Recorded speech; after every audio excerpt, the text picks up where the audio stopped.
Hello, and welcome to this web lecture about education in Britain for the course Culture and Literature 2, British Culture and Literature at Rotterdam UAS. I'm David Marler. The lecture goals for this class are that you can describe a number of differences between the Dutch and British educational system and that you have a knowledge about important terminology.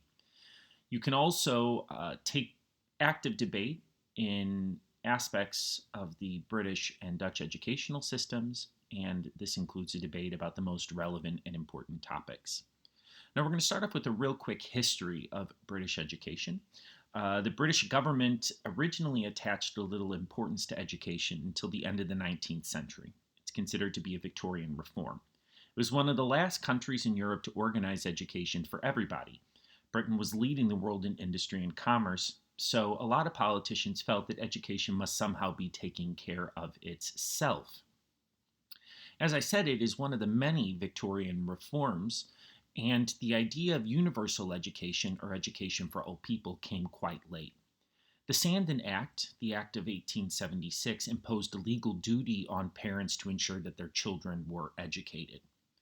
But it wasn't until the Fisher Act in 1918 that secondary education became compulsory up to the age of 14, and it gave a responsibility for secondary schools to the state. Most children attended elementary schools, or primary as they were called, until the age of 14, rather than going to a separate school for secondary education. The Education Act of 1918, commonly also referred to as the Fisher Act, enforced compulsory education from the ages of 5 to 14 years, but it also included a provision for compulsory part-time education from 14 to 18.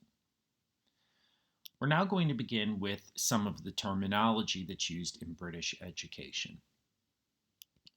The first one is public school. In Netflix's most recent series, The Crown, a lot of time is spent discussing Prince Charles's education and which of the many private schools in Britain he would attend. Private educational facilities are ironically called public schools in the UK. A public school in England and Wales traditionally refers to one of 7 private schools given independence from direct jurisdiction by the Public Schools Act of 1868. That meant that these schools didn't have to follow any rules. The government left alone the small group of schools which were used to educate the sons of the upper and upper middle classes at these so-called public schools. The emphasis was placed on character building and the development of team spirit rather than on academic achievement. This involved the use of distinctive customs, attitudes, clothes, and different items of vocabulary. As we can see in The Crown, Prince Charles is fitted for the proper Eton uniform. Even aspects like tying the tie are different. All of these schools were boarding schools, and the pupils lived there, so they had a deepening and lasting influence on the pupils. These schools are often considered still today to be boarding schools, most typically used for boys. Eton, the school Prince Charles's children attended, currently costs £42,500 or €47,500 per year. Typically, these schools are only for boys from the age of 13 onward, most of whom attended a preparatory school beforehand. They take fee-paying pupils, which essentially keep the school running, and there are also some extra scholarship pupils. Those are, we would generally call them token students who raise the standards academically. These scholarship pupils often pay little or nothing and sometimes come from poorer backgrounds. There are boarding schools. The boys live there during the time, and they are divided into houses, each house being managed by a housemaster. This we, of course, can see in modern British culture in Harry Potter, where a depiction of a sort of wizard public school is given. Now, the next term that we can use is also for private education, called grammar schools. Grammar schools existed officially until the 1970s. Historically, grammar schools existed from the Middle Ages as a place where young people could learn Latin in order to read the Bible or scholarly scripts. But they were mainly seen in the 20th century as a preparatory school for universities that were mainly tended by the middle classes, so not the wealthy people. People not going to university would generally go to comprehensive schools. Inequality eventually led the system to be disbanded in the 1970s, although the term grammar school is still used today for private schools. The fact remains that most of the teenagers who get the best exam results and who therefore progress to university are those who from relatively advantaged backgrounds that can afford to go to these cheaper private schools. However, there are still 164 of these grammar schools today in several counties throughout England, which select pupils either on the basis of something called the 11th plus exam, a type of CETO exam that pupils take when they're leaving elementary school, by an internally set or moderated examination, or by both. There are no selective schools in Scotland and Wales. These schools are now part of what we call the selective school system. So these 164 grammar schools are selective schools. The first question that you're going to look at is about primary school. You're going to use your book and the internet to research the following. When do pupils have to start attending primary schools? Until what age do pupils attend primary school? And what are the main subjects taught in primary school? The next thing that we're going to be looking at is school uniforms. Most English primary and secondary schools require pupils to wear uniforms. Boys wear a white shirt, long gray or black trousers, jumper or sweater with the school logo on, tie, and black shoes. The color is the choice of the schools. Girls often wear a same or similar colored skirt. In a lot of countries, there's a debate about whether school uniforms are appropriate. Many people see the school uniform as an infringement on their individuality. But a lot of research has shown that school uniforms are an excellent way to bridge the inequality gap at schools. It is much more difficult to see which children are from rich or poor families based on the way that they dress. School uniforms are much more common in the United Kingdom than they are in other countries. They are becoming more and more popular, though, in other English-speaking countries like the United States and Canada that are also dealing with an inequality gap in education. Now we're going to move on to the secondary school system, and we're going to start with what's called a comprehensive school. The opposite of the selective school is the comprehensive school. These schools accept nearly everyone and are open to the general public. They are free schools, and most British people today attend them when they are at secondary education. About 90% of British secondary school pupils now attend comprehensive schools, as opposed to the independent schools or a small number of grammar schools or public schools. They correspond broadly to the public high school in the United States, Canada, and Australia. Most comprehensives are secondary schools for children between the ages of 11 and 16. But in a few areas, there are comprehensive middle schools, and in some places, secondary level is divided into two for students aged 11 to 14 and those aged 14 to 18. It is also important to note that a lot of times comprehensive schools have a separate school for children between 16 and 18 called sixth form schools. In the United Kingdom, the General Certificate of Secondary Education, or the GCSE, is an academic qualification generally taken in a number of subjects by pupils in secondary education in England, Wales, and Northern Ireland. State education in Scotland does not use the GCSE, but instead uses something called the Scottish Qualification Certificate. Students usually take at least 5 GCSEs in Key Stage 4 in order to satisfy the long-standing headline measure of achieving 5 A to C grades, including English, math, and science. The exact qualifications taken by the students vary from school to school and student to student, but schools are encouraged to offer at least one pathway that leads to qualification for the English Baccalaureate, requiring GCSEs in English language, English literature, mathematics, 2 science courses, and generally a modern foreign or an ancient language, and either history or geography.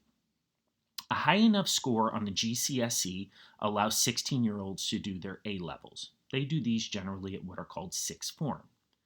A-levels are generally worked towards over 2 years. So when you're 16, you take your GCSE, and when you're 18, you generally take your A-levels. The A-levels You begin when you're normally 16 to 17, you take 3 to 4 A levels in your first year. And in your second year, so when you're 17 to 18, you cut that back to 3. This is because university offers are normally based on 3 A levels. Unlike other 3 qualifications such as the international baccalaureate, A levels have no specific subject requirements, so students have the opportunity to combine any subject that they wish to take. This is in stark contrast to the Dutch system, where students are essentially placed into an entire set of courses that they take until they're 18. Students in the UK generally pick which A levels they're going to follow based on which university they're going to attend. So when they're 16, 17, they have to know what they want to study at university. They have to look up what A level that university requires for that diploma. So if you want to study, for instance, education, or if you want to study history, you would have to then go to the university, look up what their history department requires for entrance, and you have to then, at the age of 16, have to start taking the A levels based upon that.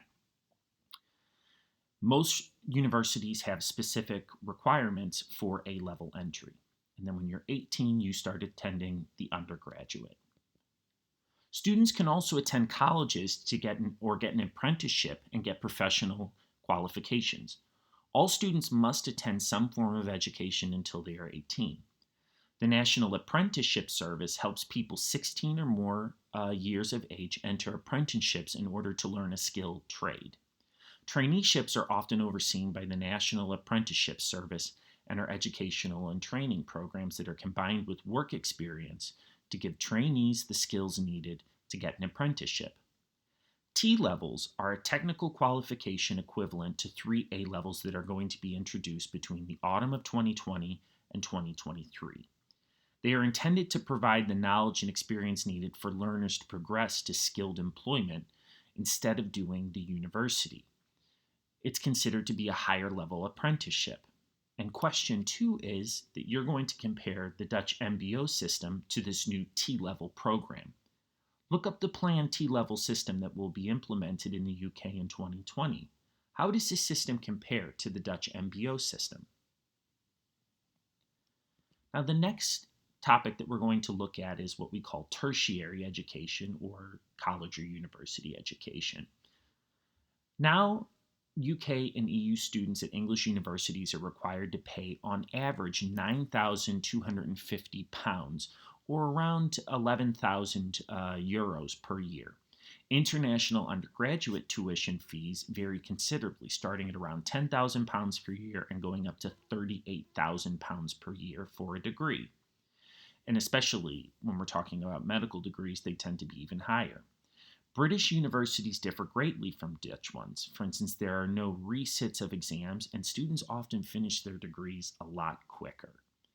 If we actually look at the statistics, we can see that 6.3% of British students drop out of tertiary education, so they stop their degree. In comparison to that, in the Netherlands, 16.2% drop out. So my question is, why do you think that British students have such a lower dropout rate, especially considering that their schools are much more expensive? This is question 3, and make sure that you have it prepared for class. Now, the next topic that we're going to be looking at is inequality in education.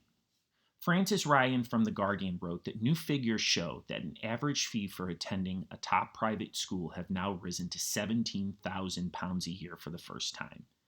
In contrast, a child attending a state school in England can expect to have £4,000 to £6,000 spent on them, depending on location and additional allowances. This would be worrying in any circumstances, but when we have a crumbling and cramped state school system, it feels almost grotesque. While some children enjoy drama halls and swimming pools, others are trying to learn surrounded by leaks, mold, and vermin. The British have one of the most unequal school systems in the world. In comparison to other countries, the education and job of your parents is one of the largest factors in whether you will make it in the British educational system and whether you will eventually get a good job.